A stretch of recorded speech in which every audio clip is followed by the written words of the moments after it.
আপনি যে রাজ্যে বসবাস করবেন এই রাজ্যের আইন আপনাকে মানতে হবে। যে দেশে আপনি বসবাস করবেন সেই দেশের আইন আপনাকে মানতে হবে। দেশের আইনকে যদি আপনি না মানেন, দেশ বিরোধী যদি কোনো কথা বলে থাকেন, তাহলে দেশদ্রোহী আপনাকে তকমা লাগানো হবে। দেশ বিরোধী যদি কোনো কথা বলে, দেশদ্রোহী বলে আপনাকে আখ্যা দেওয়া হবে। দেশদ্রোহী বলে আপনাকে তকমা লাগিয়ে পুলিশ এসে আপনাকে অ্যারেস্ট করবে। আপনাকে সন্ত্রাসবাদী বলা হতে পারে, জঙ্গি বলা হতে পারে, দেশদ্রোহী বলা হতে পারে। কারণ দেশের আইন, দেশের সংবিধান, দেশের ল আপনাকে মানতে হবে, কোনো কথা চলবে না। শুনছেন কথা? শুনছেন? খুব ঠান্ডা করে নেব, তাহলে বুঝতে পারবেন।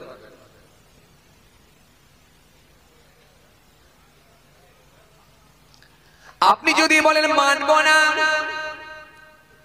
আপনাকে ছাড়বে না, আপনাকে অ্যারেস্ট করবে, নাহলে এদেশের লোক নয় বলে আপনাকে চালিয়ে দেয়া হবে। এই জন্য বাচ্চা যখন জন্ম গ্রহণ করে তার একটা জন্ম সার্টিফিকেট বানানো হয়। কথা বলছে হ্যাঁ না কিছু বলে বাচ্চা যখন জন্মগ্রহণ করে তার একটা জন্ম সার্টিফিকেট বানানো হয়, একটা জন্ম সার্টিফিকেট বানানো হয়। যখন একটু বড় হয় একটা আধার কার্ড বানানো হয়। যখন সেই ছেলেটা সাবালক হয়ে যায়, বালেগ হয়ে যায়, সেই ছেলেটার জন্য একটা ভোটার কার্ড বানানো হয়। ছেলে আপনার বাইরে চলে যাবে, ছেলে আপনার দুবাই চলে যাবে, ছেলে আপনার আরবে যাবে, ছেলে আপনার আমেরিকায় যাবে, বিদেশে কাজ করতে যাবে। এর জন্য আপনার পাসপোর্ট লাগাতে হয়, পাসপোর্ট বানাতে হয়। এটা হলো দেশের আইন, আপনাকে মানতে হয়। এই জন্য এখন দেখবেন বর্তমানে সন্তান হলি, ছেলে হলি, মেয়ে হোক, সন্তান হলি দেখবেন জন্ম সার্টিফিকেট মাস্ট আমরা বানাই। কারণ যে শিক্ষা আমাদের হয়েছে এই ভুলটারও করতে নারাজ হয়। আমাদের অনেকের দাদু হয়তো জন্ম সার্টিফিকেট বানায় না, সে ভুলের মাসুল আপনাকে গুনতে হচ্ছে। আমাদের অনেকের বাপ হয়তো জন্ম সার্টিফিকেট বানায় না, সে ভুলের মাসুল আপনাকে গুনতে হচ্ছে। এখন কথা ঠিক কিনা? মনে নেই আপনাদের? এনআরসির আওয়াজ কি ভুলে গেছেন নাকি? কথা বলে না, কথা বলে না। ভুলে গেছেন আপনারা? তো চিন্তা নেই, ভুলে গেলে আপনাদেরকে নেতারা ফের স্মরণ করে দেবে, কারণ এনআরসির আওয়াজ ফের তুলেছে। ভুলে গেলেও আপনাদের টেনশন নেই, ফের নেতারা মনে করে দেবে। বুঝছেন কথা? হ্যাঁ, এই জন্য আজকের দিনে আমাদের সন্তান যখন হয়, ফার্স্ট কাজ আমরা একটা জন্ম সার্টিফিকেট বানিয়ে ফেলি। কিন্তু যে ভুলটা আমাদের দাদু আমাদের বাপ করেছে, সেই ভুলটা বর্তমানে ছেলেরা এখন করে না। কারণ সে জানে অন্তত প্রথমে কাজ হলো জন্ম সার্টিফিকেটটা আমাকে বানাতে হবে। কারণ যে ভুল করেছে আমার দাদু আমার বাপ, সেই ভুল আর আমি করতে নারাজ। কেন এনআরসি সিএ আমি এখনো ভুলে যাইনি। আসামের চিত্র আপনাদের মনে পড়ে। সুতরাং মানুষ এখন সচেতন হয়ে গেছে, আগে বানাতে হবে জন্ম সার্টিফিকেট। কথা বলছেন না কেন? কথা বলেন। আগে বানাতে হবে জন্ম সার্টিফিকেট। এই জন্য আগেই দেখবেন আমরা এই কাজটা প্রথমেই করে নিই। কারণ জানি না ভবিষ্যতে আবার কি হবে জানি না। কয়েকদিন আগে আপনাদের জানা আছে বাবাজি আমার ভাইরা যে এনআরসির হাওয়া উঠেছিল, আপনাদের জানা আছে। এমনকি বয়স্ক লোক পর্যন্ত সেও কিন্তু বাদ দেয় না। সেও জুমার দিন জুমার নামাজ না পড়ে হাতেতে পলিথিন প্যাকেট নিয়ে বিডি অফিসে ছুটছে। কথা ঠিক কিনা? হাতেতে পলিথিনের প্যাকেট নিয়ে যখন বিডিও অফিসের দিকে ছুটছে, সামনে বসে আছে মাচায় যুবক ছেলেগুলো বসে আছে। চাচাকে জিজ্ঞাসা করলো, চাচা কোথায় যাচ্ছ? বলে আমি যাচ্ছি বাবা বিডিও অফিসে যাচ্ছি, নামটা আমার সংশোধন করার জন্য যাচ্ছি, আজকে ডেট আছে। যুবক ছেলেগুলো একটু মজা করে বলছে, চাচা কি ব্যাপার, তোমারও আবার নামের গন্ডগোল নাকি? সেই সময় বলছে, বাবা হ্যাঁ শোন, আমারও নামের গন্ডগোল হয়েছে। বলে কি গন্ডগোল? বলে আমার নাম হলো আব্দুল জব্বার, আর আধার কার্ডে হয়ে গেছে শুধু বুধবার।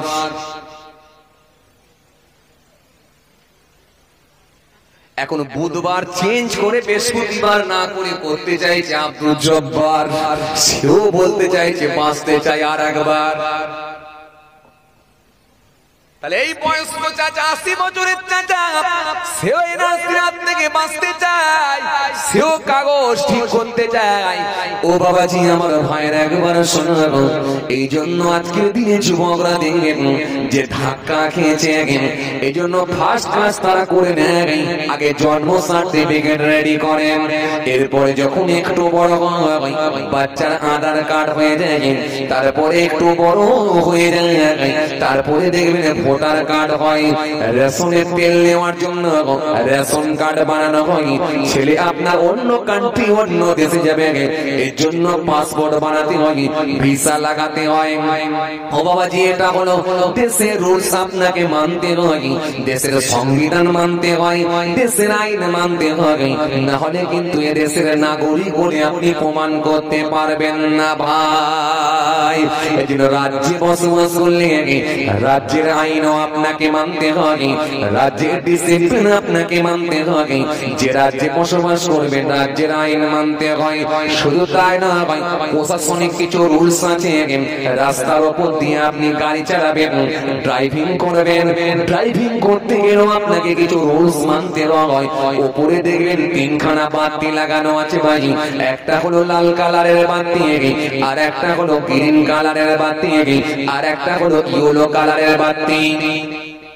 লাল কালারের বাতি যখন জ্বলে যায় গাড়ি দাঁড়িয়ে যায়, গ্রিন কালারের বাতি যখন জ্বলে যায় গাড়ি তখন চালিয়ে দেওয়া হয়, আর হলুদ কালারের বাতি ইয়েলো কালারের বাতি যখন জ্বলে যায় তখন প্রিপারেশন নেওয়ার জন্য সময় দেওয়া হয়, গাড়ি যাবে না দাঁড়াবে কি করবে সিদ্ধান্ত নাও ভাই। এখন লাল কালারের বাতি যখন জ্বলে যায় যদি গাড়িটা চালিয়ে দেওয়া হয়, চৌরাঙ্গি মোড়েতে যখন দাঁড়িয়ে থাকবেন ওই দিক দিয়ে গাড়ি তখন যাতায়াত করা শুরু করে দেয়, কারণ ওদিকে তখন সবুজ বাতি জ্বলে যায় আর আপনার দিকে লাল বাতি জ্বলে যায়। যখন রেড কালারের বাতি জ্বলে গেল জোর করে যদি চালিয়ে দেওয়া হয়, সবুজ বাতি যেদিকে জ্বলে গেছে ওদিক দিয়ে গাড়ি এসে লেগে যাবে ভাই। এই জন্যই রুলসটাকে আপনাকে মানতে হয়। যদি বলেন আমি মানবো না, প্রশাসন আপনাকে ছাড়বে না, সঙ্গে সঙ্গে পুলিশ এসে হাজির হয়ে যাবে, আপনার কাছে পেপারও চাইবে না, ছোট্ট একটা মোবাইল ফোন বের করবে, অ্যান্ড্রয়েড সেট, খালি আপনার নাম্বার প্লেটটাকে ক্যামেরা করবে, ক্যামেরা করলে একটা অ্যাপস আছে, ওই অ্যাপসটাই গিয়ে পৌঁছাবে, যাওয়ার পরই আপনার ডিটেলস দিয়ে দেবে। আপনার বাবাজি আমার ভাইয়েরা, আপনার ট্যাক্স কাটা আছে কিনা, ট্যাক্স আপডেট আছে কিনা ওই লিস্টে দেখা যাবে, আপনার ধোয়ার কাগজ ঠিক আছে কিনা, পলিউশন ঠিক আছে কিনা ওই লিস্টে দেখা যায়। আপনার বাবাজি আমার ভাইয়েরা, আপনার বাবাজি আমার ভাইয়েরা ইন্স্যুরেন্স কাটা আছে কিনা ওই লিস্টে দেখা যায়, কার নামে গাড়িটা আছে ওই লিস্টে দেখা যায়, গাড়িটা কত সালের গাড়ি সেই লিস্টে দেখা যায়, টোটাল লিস্ট কিন্তু আপনার হাতে চলে যায়। এরপরে লাইসেন্স আছে কিনা তখন আপনাকে জিজ্ঞাসা করা হয়, যদি না থাকে ছোট্ট একটা কেস দেয়, লালবাজারে গিয়ে দেখা করতে বলে ভাই। এটা হলো দুনিয়ার নিয়ম, দুনিয়ার আইন, দুনিয়ার প্রশাসনিক আইন, এটাও কিন্তু আপনাকে মানতে হয়। নিয়ম হলো গাড়ি চালাতে গেলে নিয়ম মানতে হবে, নিয়ম অমান্য করলে, ভঙ্গ করলে তোমাকে কেস দেওয়া হবে, অ্যারেস্ট করা হবে, এর নিয়ম কিন্তু তোমাকে মানতে হয়, কোনো কথা শোনা হবে না।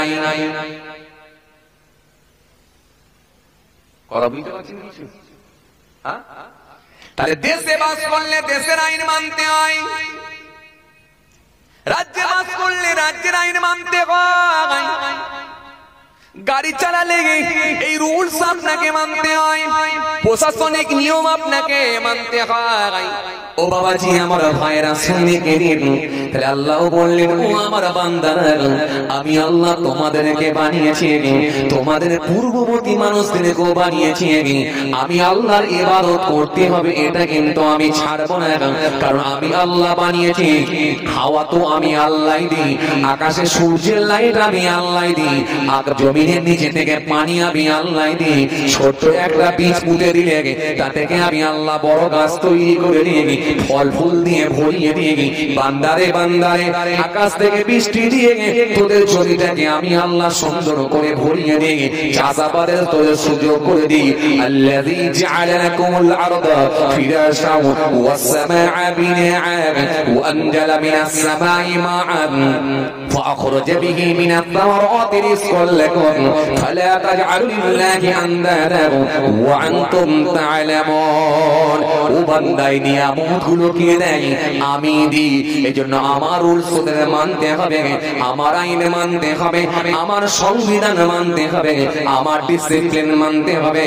আমি আল্লাহর জন্য সুন্দর করে বললাম ইয়া আইয়ুহান নাসু উবুদু রাব্বাকুমুল্লাযী খলাকাকুম ওয়াল্লাযীনা মিন ক্বাবলিকুম লাআল্লাকুম তাত্তাকুন।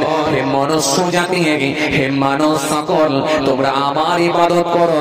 আমি আল্লাহ তোমাদেরকে বানিয়েছি, তোমাদের পূর্ববর্তী মানুষদেরকেও বানিয়েছিলাম, অন্য কিছু নয়, একটাই উদ্দেশ্য নিয়ে, যাতে করে তোমরা পরেশগার হতে পারো, সমাজটা যাতে করে সুষ্ঠু চলতে পারে, পৃথিবীর জমিনে মানুষ যেন খুনোখুনি না করে, পৃথিবীর জমিনে মানুষ যাতে সোজা পথের দিকে ধাবিত হতে পারে, পৃথিবীর জমিনে মানুষ যেন অন্যায় কাজের দিকে অগ্রসর না হয়, পৃথিবীর জমিনে মানুষ যাতে সৎভাবে চলতে পারে, গরিবের মাল আত্মসাৎ যাতে না করে নেয়, এতিমের মাল যাতে খেয়ে না নেয়, বড় লোকেরা যেন গরিবদের উপরে জুলুম না করে নেয়, নেতারা যেন সাধারণ মানুষের উপর অত্যাচার না বাড়িয়ে দেয়।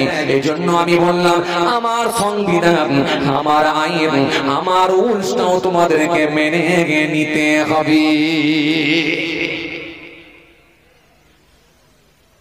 কথা কিছু বোঝা গেল বাবাজি? এই কথা কিছু বোঝা গেল? আপনি লক্ষ্য করে দেখেন, এর মধ্যে সব আপনি পেয়ে গেছেন, সব আপনি পেয়ে গেছেন এর মধ্যে। কেন আমি আল্লাহর হুকুম মানব? আপনি দেখেন এর মধ্যে সব পেয়ে গেছে। এর পরেও যদি বলেন আমি মানব না, তাহলে আপনি একজন অজ্ঞ। এর পরেও যদি বলে আমি আল্লাহর হুকুমকে বুড়ো আঙুল দেখাবো, দুপুর বেলা গোসল করব, আমার ভিজে কাপড়টাকে ছেড়ে দিয়ে শুকনো কাপড় আমি পরবো, মাথাটা শুকনো কাপড় দিয়ে মুছে নেব, মাথায় তেল দেব, আমি সুন্দর করে বডি অয়েল মাখবো, সুন্দর করে চিরুনি করব, টাইমে দুপুরে ভাত খাবো, কিন্তু জোহরের নামাজটা পড়বো না বাধ্য। আল্লাহ বলে তাহলে কিন্তু আমি ছাড়বো না, তাহলে কিন্তু আমি ছাড়বো না। কিছু খবর আছে? তাহলে আপনি জোহরের নামাজটা পড়তে পারলেন না, গোসল করলেন, এটা আপনি প্র্যাকটিসে পরিণত করলেন। আপনি দুপুর বেলা এক মুঠো খেতে হবে, সেটা আপনি প্র্যাকটিসে পরিণত করলেন। মাথায় তেল দিতে হবে, শুকনো কাপড় দিয়ে মাথাটাকে মুছে নিয়ে শুকনো একটা কাপড় পরে ভিজে কাপড়টা রেখে দিতে হবে, সব শিখতে পারলেন। খালি জোহরের নামাজটা যে পড়বেন এটা প্র্যাকটিসে পরিণত করতে পারলেন। কথা কিছু বুঝতে পারছেন? এজন্য এত মারবে ফেরেশতা, মারের কিন্তু কোনো হাফ টাইমও দেবে না। ব্রেক ফেল গাড়ি কোনোদিন চেপেছেন আপনারা? কথা কয় না। বলছি ব্রেক ফেল গাড়ি কোনোদিন চেপেছেন? বলেন বলেন বলেন। চাপেননি। তো ব্রেক ফেল গাড়ি কোনোদিন দেখেছেন? তাও দেখেন নাকি? না দেখেছেন? গাড়ি মাঝে মধ্যে উল্টে যায় দেখেছেন? চাকা উপর দিকে মাথা নিচের দিকে, কথা বলে সেটা দেখেছি। তার মানে ব্রেক ফেল গাড়ি দেখেছি, কিন্তু ব্রেক ফেল গাড়ি চাপে নি। কেন চাপলে তার এখানে থাকতেন নি? গোরস্থান কোথায় বাবা? ও বাবা, আরে সব দেখছি ওখান থেকে। আয় বাবা আয়, চলে আয়, খুব মুসিবতে আছি রে, তোরা চলে আয়। তোরা বুঝতে পারবি নি রে, তোদের মতো আমরাও বসেছিলাম, আরে তোদের মতো আমরাও ওয়াজ শুনেছি, ওয়াজ করেছি, আই রে তোদের মতো আমরাও ছিলুম রে, কিন্তু যন্ত্রণায় যে আছি বুঝতে পারবি নি রে। আরে কিছু লোক দেখবেন আত্মহত্যার পথ বেছে নেয়, ও মনে মনে ভাবে আত্মহত্যা মনে হয় মানুষ করে ফেললি মানুষ মনে হয় সুরক্ষিত, মানুষ মনে হয় নিরাপদ, কেন আত্মহত্যা করে ফেললে মনে হয় আর তার কেউ কিছু করতে পারবে না, কিন্তু কিছু করতে পারবে না নয়, বরং তার চাপ সে আরো বাড়িয়ে নিল। এখানে যে মুসিবতে ছিল তার থেকে যে কত গুণ বেশি মুসিবতের মধ্যে সে সামনে যে পৌঁছালো, কত বেশি যে মুসিবতের সম্মুখীন সে হলো, সেটা বলে বোঝানো যাবে না। কি মুসিবত আপনি দুনিয়ার জমিনে পেয়েছেন। 3 লাখ টাকা ধার হয়ে গেছে, চেষ্টা করুন ধার শুধবো, তার সঙ্গে সময় নেন, আস্তে আস্তে করে ধারটাকে আমি পরিশোধ করব, চেষ্টা করুন। না পারলে মোটরসাইকেলটাকে বিক্রি করুন, এরপরে যদি না পারেন অন্তত 2 কাঠা জমি 1 কাঠা জমি বিক্রি করুন, আপনি ধার পরিশোধ করে দেওয়ার মতো ক্ষমতা থাকবে। কিন্তু আত্মহত্যার পথ যদি বেছে নেন, কিতাব থেকে একেবারে প্রমাণ পাওয়া যায় ওই মৃত্যুর পথ থেকে নিয়ে একেবারে আযাব শুরু হবে, নিশ্চিতভাবে তার ঠিকানা জাহান্নাম হবে। আত্মহত্যাকারী কখনো জান্নাত পাবে না, এটা মনে রাখবেন। দিন রাত কবরে আগুন জ্বলবে, বাঁচাবার কিন্তু কেউ থাকবে না, কেউ থাকবে না। ভাইরা আমার, বন্ধুরা আমার, সাথী মহব্বতের ভাইরা, আমি আপনাদেরকে যেটা বোঝাতে চাইছিলাম, তাহলে যে দেশে আপনি বসবাস করবেন সেই দেশের আইনের গুরুত্ব আপনাকে দিতে হবে, দেশের রুলস আপনাকে মানতে হবে, সংবিধান আপনাকে মানতে হবে। রব বললেন আমারও কিছু সংবিধান আছে, আইন আছে, এটা মেনে নিলে তোদের ভালাইয়ের জন্য দিয়েছি। কারণ পৃথিবীর জমিনে মানুষের মধ্যে শিষ্টাচার থাকবে না, বড় ছোট মানামানি থাকবে না, মানুষ জ্ঞানহীনদের মতো কাজ করবে। সুতরাং আমি আল্লাহ বলছি আমার একটা রুলস আইন আছে, এই আইনটাকে মেনে নিলে কি হবে, পৃথিবীর জমিনে সুষ্ঠু সমাজ তৈরি হবে, মানুষ আরামের সঙ্গে জীবন যাপন করতে পারবে। এই জন্য মাঝে মধ্যে দেখবেন প্রতিবেশী যদি 2টো লোক ঝগড়া করে, 3rd আর একটা লোক 3 নম্বর লোকটা গিয়ে সেখানে ছাড়াবার বেশ ব্যবস্থা করে। কথা বলছেন না কেন? দুজন, এ ওকে মারতে যায়, ও ওকে মারতে যায়, আর একজন দেখবেন 3 নম্বরের লোকটা যিনি পৌঁছায় তিনি গিয়ে বলে, একে গিয়ে বলে ভাই যা হয়েছে হয়েছে, ছেড়ে দাও ভাই, যা হয়েছে হয়েছে, কি করবে ভাই, ছেড়ে দাও ছেড়ে দাও, দুদিনের দুনিয়া, ভুলভ্রান্তি হতে পারে, আরে ভুল তো হতেই পারে, কি করবে, যাকে যাক ছেড়ে দাও ছেড়ে দাও। ওকে একবার বোঝালো, যখন এ বেশি উগ্র হচ্ছে, এ বেশি উত্তেজিত হচ্ছে, আবার একে গিয়ে বলে ভাই কি হবে, তোমারই তো ভাই একটা প্রতিবেশী মানুষ, কালকে আবার ঠিক হয়ে যাবে, এই রাগারাগিটা হয়ে যাবে, কি হবে দুদিনের দুনিয়া। আবার ওকে বুঝিয়ে আস্তে আস্তে দেখবেন সেই জায়গাটা ঠান্ডা করার চেষ্টা করে, ওই ঝামেলাটাকে বন্ধ করার চেষ্টা করে। তাহলে আপনি বলেন, যদি সংবিধান না মানে, আইন যদি না মানে, তাহলে ছাড়াতে যাবে কি? আমার কথাটা খুব ভালো করে ধ্যান দেন। ছোট বাচ্চাগুলো যারা আছে ওরা বুঝতে পারবেন, আপনারা যারা বয়স্ক লোক এবং বুঝদার মানুষ যারা আছেন ভালো করে বোঝার চেষ্টা করেন। আপনি বলেন যদি সংবিধান না মানা হয়, আইন যদি না মানা হয়, রুলস যদি না মানা হয়, তাহলে ছাড়াতে যাবে। সবাই তো মারপিট করবে, কথা বলছে না, ফের কথা বলে না, সবাই মারপিট করবে না, ছাড়াতে যাবে কে? ছাড়ানোর লোকের অভাব হবে কি হবে না? কথা বলে না, বলছি ছাড়ানোর লোকের অভাব হবে না? সুতরাং এই জন্য আল্লাহ বলছে তোমরা আমার আইনকে মেনে নাও, আমার সংবিধান মেনে নাও, নাহলে কিন্তু আমি আল্লাহ তোমাদের জন্য কঠিন আযাব রেখে দিয়েছি। তখন কিন্তু তোমাদেরকে আর ঘুরে ঘাস খেতে দেওয়ার, ঘুরে কিন্তু খানা খেতে দেওয়ার টাইম দেওয়া হবে না। এই জন্য নাম হলো তার ফেরাউন, রেগে আগুন পুরো গরম। নবী মুসা বলছে আল্লাহর দিকে ফিরে আসো। যখন সে আসলো না, আল্লাহ বলছে ও মুসার হবে না, পাঠাচ্ছি আমি আল্লাহ এবারে ফারেস্তা, পানিতে ডুবিয়ে করবো ওকে শায়েস্তা। নাম হলো তার নামরুদ।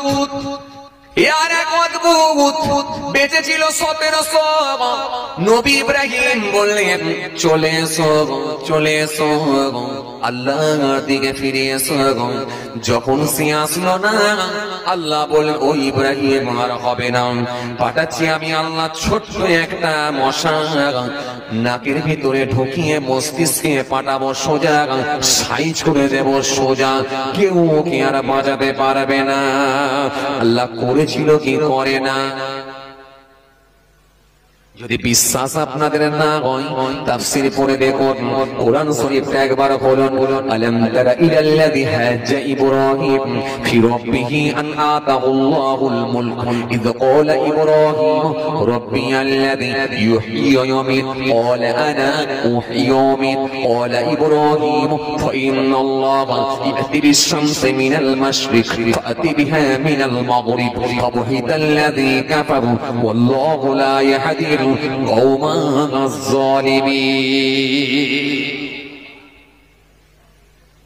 পড়ুন না, পড়লেই তো বুঝতে পারবেন আল্লাহ অতীতের ইতিহাসগুলো কেন দিয়েছেন, অতীতের ঘটনাগুলো, অতীতের ইতিহাস, অতীতের ঘটনাগুলো কোরআন শরীফের মধ্যে কেন দিয়েছে।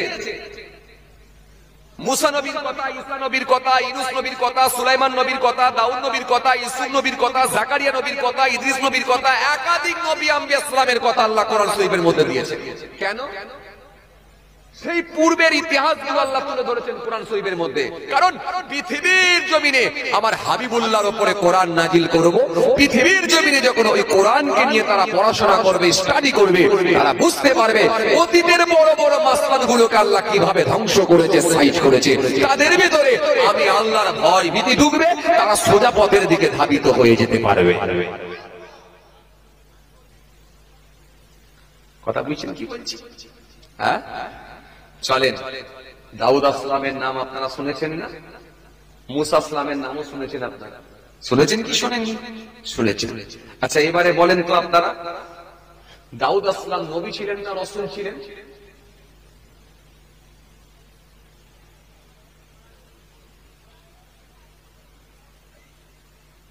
বলেন এবার আপনারা, দাউদ আসলাম নবী ছিলেন না রাসূল ছিলেন? হ্যাঁ, বাহ মাশাআল্লাহ। ভাই বলেছে নবী ছিলেন, আপনারা বলেন তো নবী ছিলেন না রাসূল ছিলেন?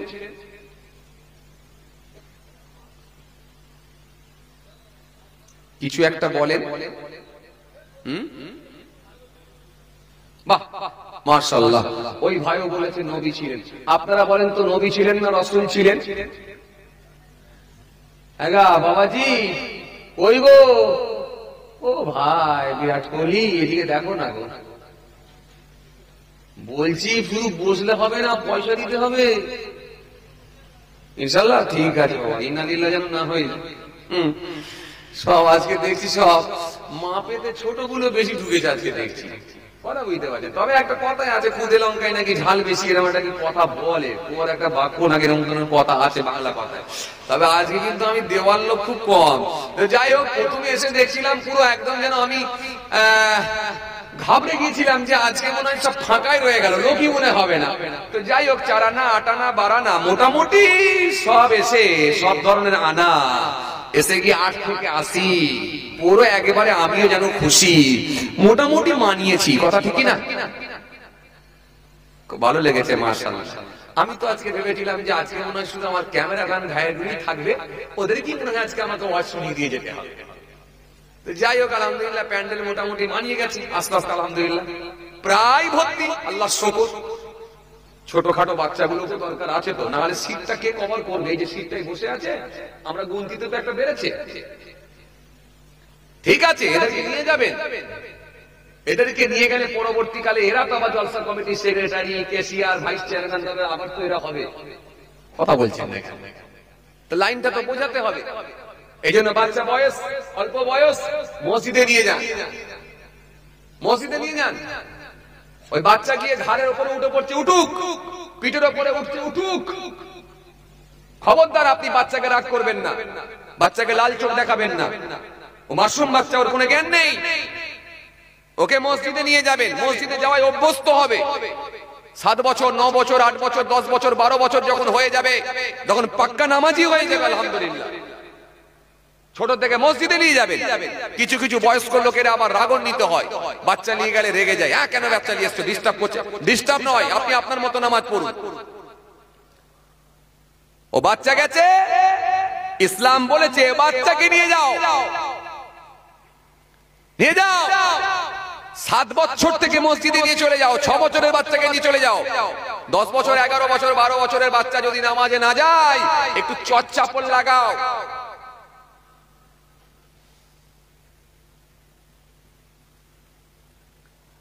কথা বুঝতে পারছেন? তবে তো সে ছেলেটা আস্তে আস্তে ভবিষ্যতে আল্লাহ রুলসটাকে, আইনটাকে মেনে নেবে, নাহলে আইনকে মানবে। এই যে আমি আপনাকে বলছিলাম না, 3 নম্বর লোকটা যদি না থাকতো ঝগড়াটা কে থামাবে? সবাই যদি খড়ের গাদায় আগুন লাগাবে, পানিকে ঢালবে। পানি ঢাকার লোক দরকার তো। এই পানি ঢালবে কে? যে আল্লাহর আইনকে মেনে নিয়েছে, আল্লাহর কানুনকে মেনেছে, সংবিধানকে মেনেছে, ল মেনেছে, আল্লাহর আইন মেনেছে, সেই ব্যক্তিটা আফসোস করবে যে পানি ঢালবে। আগুন লাগাবার যেমন আছে, পানি ঢালাবার লোক আছে। সূর্য ঠিক টাইমে উঠছে, সূর্য ঠিক টাইমে উঠছে। যদি পানি ঢালার লোক না থাকতো, তাহলে সূর্য আর ঠিক টাইমে উঠতো না। এটা মনে রাখবেন, কিয়ামত হয়ে যেত। ভালো লোক এখনো আছে, সেটা অল্প হোক, কম হোক, একবার সীমিত হোক, আছে। না থাকলে কিয়ামত হয়ে যেত। চলে, কিন্তু মনে রাখবেন, লক্ষণ কিন্তু খুব একটা ভালো না। যে হারে মানুষ হত্যা হচ্ছে, যেভাবে মুসলমান নির্যাতনের শিকার হচ্ছে, মুসলমান যেভাবে জুলুমের শিকার হচ্ছে, সারা পৃথিবী জুড়ে, সারা দেশ জুড়ে যেভাবে মবের শিকার হচ্ছে, ফিলিস্তিনের মুসলমানদেরকে যে নির্মমভাবে হত্যা হচ্ছে, এর পরিণতি কিন্তু ভালো হবে না। আগামী দিন কিন্তু কঠিন দিন। মনে রাখবেন। আসেন, বুদ্ধিমান মানুষ যারা হবে, পরীক্ষার আগেই তারা প্রস্তুতি নিয়ে নেবে।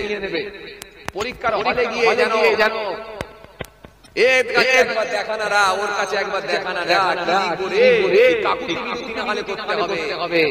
বুদ্ধিমান যারা হবে, মৃত্যুর আগেই প্রস্তুতি দেবে। আর প্রস্তুতি যদি না নিতে পারো, তাহলে অবস্থা কিন্তু খুব খারাপ আল্লাহ করে দেবে। কথা বুঝতে চলুন। আমি যে সামনে বলতে যাক, আল্লাহ একবার তাকবীর নারে।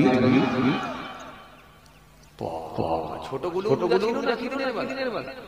হ্যাঁ, এত আওয়াজ কম কেন? তাবারুক রেডি হয়ে গেছে। হ্যাঁ, তাহারিয়া আমার কিরম ধরনের? নিহারি কোনটা? তাহারি। আচ্ছা ঠিক আছে, মাশাআল্লাহ। কথা বুঝতে পারছেন? খাবার কত রকমের করে দিয়েছে, খেয়ে যাও। কথা ঠিক সব নিয়ামত দিয়েছে আল্লাহ।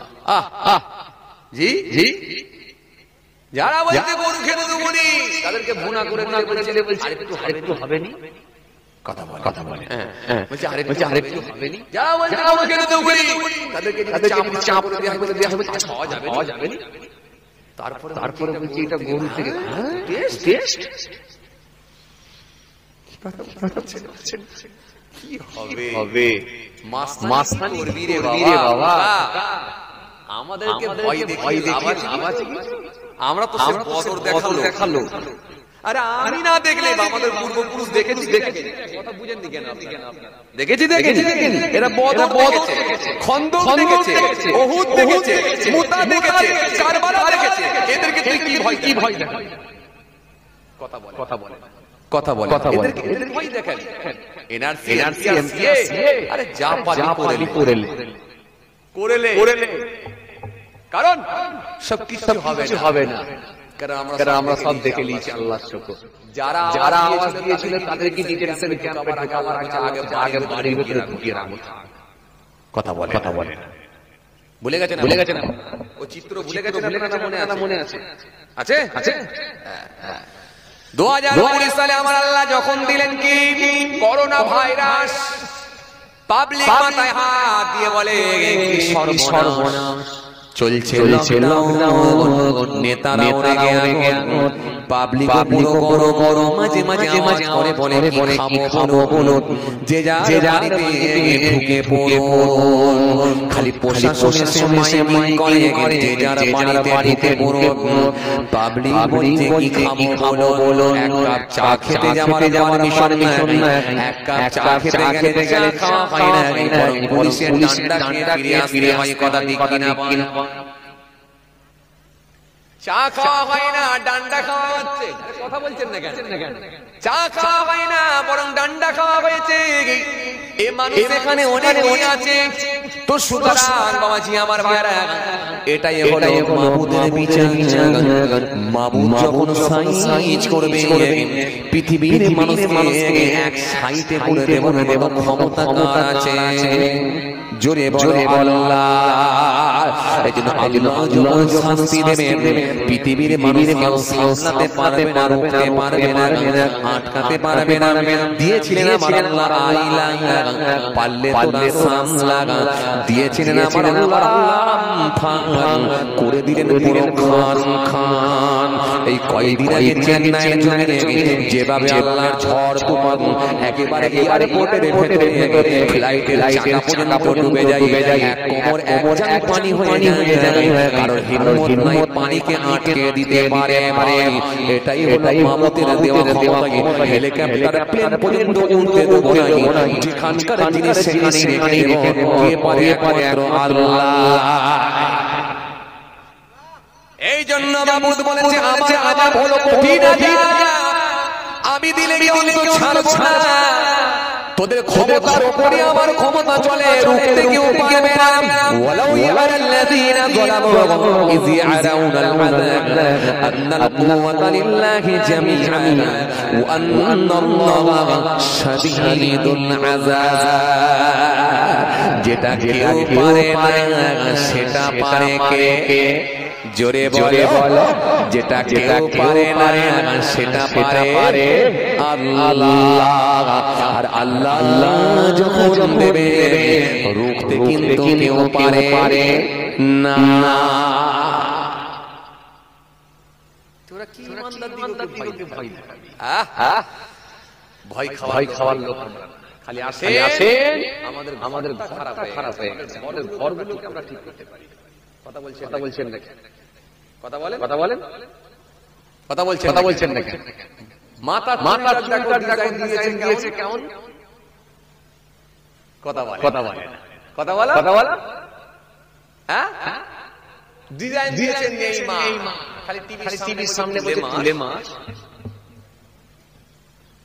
দেশে ডিজাইন দিয়েছে আলাদা বিরাট কোহলি বলে কি কোহলি পরনের প্যানের ডিজাইন দিয়েছে আলাদা যে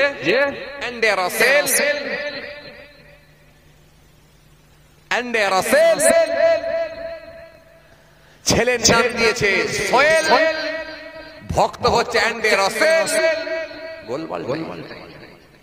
আমার ঘরটাকে যদি ঠিক করা যেত না তাহলে আর কোনো টেনশন হতো না আসেন হে যুবক ছেলেরা ভুল বুঝবেন না রাগ করবেন না আমি আপনাদের ভাই রাগ করবেন আমি আপনাদের ভাই জান দুটো হক কথা বলে যাই এটা আপনার একবার ভেবে যাবে জি চুল যেন গায়কের ডিজাইন দেবেন না দুনিয়াটা খুব বেশি দিন না ফিলিস্তিনের মুসলমানগুলো যারা এখনো বেঁচে আছে কেউ বাপ হারা মা হারা কোন বাচ্চা বাপ হারা কোন বাচ্চা মা হারা কোন বাচ্চা ভাই হারা কোন পিতা সন্তান হারা কোন মা তার কন্যা হারা এই করুণ কথা করা যাবে না মুখে প্রকাশ করা যাবে না ভাইরা যেখানে হয়েছে সেখানে মানুষই জানে সেখান ঘটনাটা কি তো সুতরাং ভুল বুঝবেন না আমার উপর করবেন না ফিরে আসেন আল্লাহর রাস্তায় ফিরে আসেন আল্লাহর আইনটা মেনে নেন আমি আপনাদের একটাই কথা প্রথম থেকে বুঝাতে চেয়েছি আল্লাহর সংবিধানকে মেনে নেন যতটা পারবেন মেনে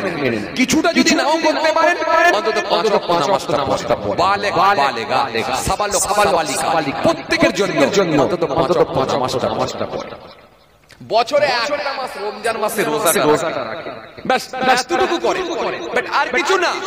এবারে আপনি খালি নিষিদ্ধ কাজগুলোকে বর্জন করেন, যেটা আপনার বিবেক বলবে এটা অন্যায় হচ্ছে সেটা কি আপনি ডিলিট করে দেন, যেটা আপনার বিবেক বলবে এটা অন্যায় হচ্ছে সেটা কি আপনি ডিলিট করে দেন। যদি ডিলিট করে আপনি সোজা রাস্তা খুঁজে বের করে নিতে পারেন, নিশ্চিতভাবে আমার আল্লাহ রাজি হলে আপনাকে আল্লাহর জান্নাত দিয়ে দেবে। আরো জোরে হয় না? ভাইরা আমার, যাই হোক কথা বলতে বেড়ে গিয়েছিল। কোরআন শরীফ থেকে একটা করতে ছেড়েছিলাম। এই দিকটা আমি সময়ের দিকে লক্ষ্য করে অনেক গড়িয়ে গেছে। আল্লাহ যদি মৌকা দেন ইনশাআল্লাহ